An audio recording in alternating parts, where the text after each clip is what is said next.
I know what it means to have an absent parent. My father wasn't in the house when I was growing up. I have to say my circumstances weren't as tough as they are for many young people today. Because even though my father left us when I was 2 years old, and I only knew him by the letters he wrote and the stories my family told, I was growing up in Hawaii. Hawaii is not quite as tough as the South Side. I'm just telling the truth. And I had two wonderful grandparents to help my mother. Grandparents from Kansas who poured everything they had into me, helping my mother to raise my sister and me.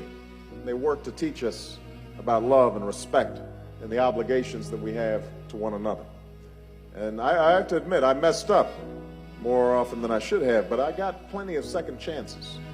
And even though we didn't have a lot of money, I had love and an education, scholarships that gave me the opportunity to go to some of the best schools in the country. See, a lot of children don't get those chances. There's no margin for error in the lives of so many of our children. They've got to have everything going for them. They've got to have mama rooting for them, but they've got to have daddy rooting for them too. I understand my story is different, but I know the toll that being a single parent took on my mother. How she struggled at times to pay the bills. How she was embarrassed sometimes to go to the store with food stamps because she wanted to make sure that we had enough to eat.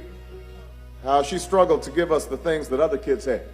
Sometimes I'd come back home, children don't always think about things the right way, and I'd complain about how Johnny had this or Jimmy had that. And I can only imagine how that made her feel. She struggled to play all the roles that both parents are supposed to play. She had to be the disciplinarian all the time. And I know the toll it took on me not having a father in the house. The hole in your heart when you don't have a male figure in the home that can guide you and lead you and set a good example for you. So I resolved many years ago that it was my obligation to break the cycle. That if I could do anything in life, I would be a good father to my children. That if I could do anything, I would give them that rock, that foundation on which to build their lives.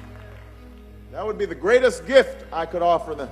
When I was a young man, I thought life was all about me. How do I make it in the world? How do I become successful? How do I get the things I want?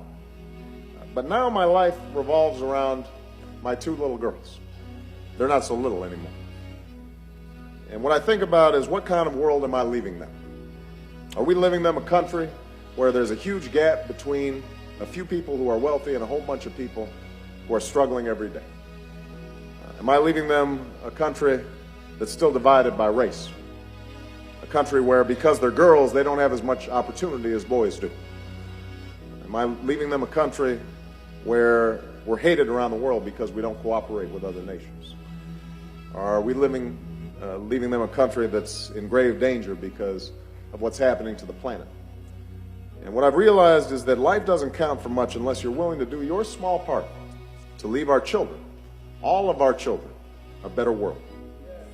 Even if it's difficult, even if the work seems great, even if we don't get very far in our lifetime. That's our responsibility as fathers and as parents, to try, to hope. We do what we can to build our house upon the sturdiest rock. And that's my prayer for all of us here on Father's Day. That's my hope for this country in the years to come. And I hope that all of you feel that same faith, that same possibility that I do. Because if we rise up, if we have faith in the Lord, if we're working hard, if we do what we must do as fathers and as mothers, as grandfathers and grandmothers, if we're looking after our children, then I promise you, better days are ahead. God's going to lead us in a bright direction. God is going to lead us in a better direction. God bless you all. Thank you, Apostolic. I appreciate you. Thank you.